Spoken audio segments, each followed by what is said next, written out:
హిరణ్యకశిప హిరణ్యాక్షుల కన్నా దుష్టుడైన ఒక రాజు ఉన్నాడు. ఇతను అసురుడు కాదు, ఇతను మానవుడే. అయితే ఇతన్ని సంహరించడానికి శ్రీ మహావిష్ణువు అవతారం ఎత్తనక్కర్లేదు. ఇతన్ని చంపింది భృగు మహర్షి, ఇక మొదలగు ఋషులు తమ తపశ్శక్తితో ఈ రాజుని చంపుతారు. ఆ రాజు పేరు వేణి రాజు. ఇతను స్వయంభూమను యొక్క ఇద్దరు కుమారుల్లో ఒకరైన ప్రియవ్రతుని వంశానికి చెందినవాడు. ఈ వేణిరాజు యొక్క తండ్రి అంగుడు.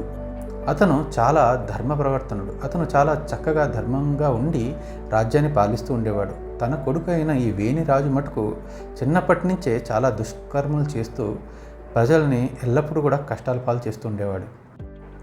అంగుడు తన పుత్రుడైన ఈ వేణికి చాలా చక్కగా నచ్చజెప్పడానికి ప్రయత్నిస్తూ ఉంటాడు. కానీ వేణి మటుకు ఎప్పుడూ కూడా తన తండ్రి మాటని వినడు.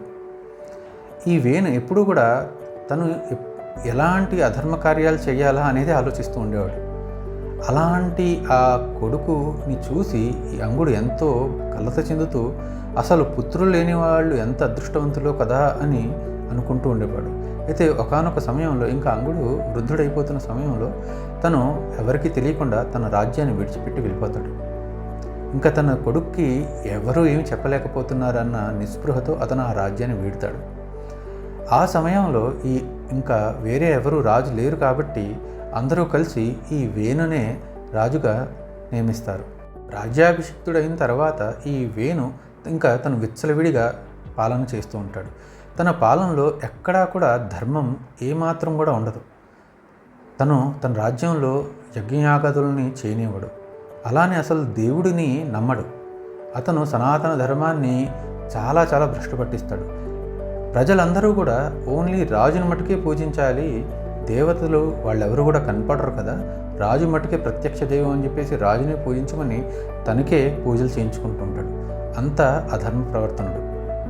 అలాంటి పరిస్థితులు చూసి ఆ రాజ్యంలో ఉన్న ఈ భృగు మొదలగు మహర్షులు అందరూ కూడా పరిస్థితిని చక్కదిద్దాలని వేణు మహారాజుకి నచ్చజెప్పటానికని ఆ సభకి వెళ్తారు. అయితే వేణ మటుకు ఏమాత్రం కూడా ఆ మునుల యొక్క మాటలు ఏమాత్రం వినడు. పైగా ఇంకా వాళ్ళకే ఇంకా నీతులు చెప్పడం మొదలెడతాడు. మీరు కూడా దేవుడిని పూజించడం మానేసి నన్ను మటుకే పూజించండి, ఎందుకంటే నేను రాజుని, అన్నీ రాజుకే చెందుతాయి కదా అని చెప్పేసి భృగు మహర్షి మొదలగు ఋషులకి ఇతను చెప్పడం మొదలెడతాడు. దాంతో ఇంకా ఆ మునులందరికీ కూడా ఇంకా చాలా కోపం వచ్చి ఈ వేణు ఎప్పటికైనా సరే ధర్మానికి పూర్తిగా నాశనం చేసేవాడే కాబట్టి ముందు ఇతన్ని చంపివేయాలి అని వాళ్ళు తమ తపశ్శక్తితో ఆ వేణరాజుని చంపుతారు. అలాంటి వేణరాజు చనిపోయిన తర్వాత ఇంకా రాజు లేని రాజ్యం ఇంకా అశాంతికి లోనవుతుంది. ఇంకా అప్పుడు ఆ పరిస్థితులు మళ్ళీ చక్కదిద్దే బాధ్యత కూడా ఈ ఋషులే తీసుకోవాల్సి వస్తుంది. వారు ఉత్తరాధికారులు ఎవరూ లేని ఆ రాజ్యాన్ని కాపాడటానికని చెప్పి ఈ ఋషులందరూ కలిసి ఆ వేణ యొక్క శరీరాన్ని మథిస్తారు. తన కుడి భుజాన్ని మథించినప్పుడు దాని నుంచి ఆవిర్భవిస్తారు పృథు మహారాజు. ఈ పృథు మహారాజు యొక్క కథ ఇంకొక వీడియోలో చెప్పుకుందాం మనం.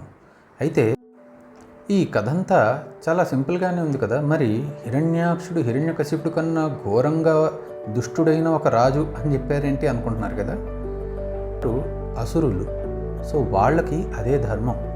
కానీ ఈ వేణ అనే అతను ఒక మనిషి, ఒక క్షత్రియుడు.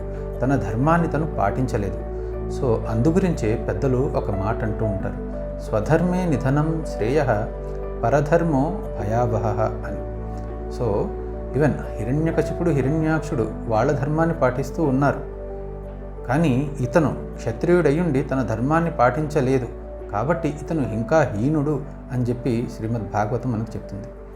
మీకు కనుక ఈ వీడియో నచ్చినట్లయితే లైక్ చేయండి, షేర్ చేయండి, నా ఛానల్ని సబ్స్క్రైబ్ చేయండి, మీ అభిప్రాయాన్ని కామెంట్లో తెలియచేయండి. Thank you.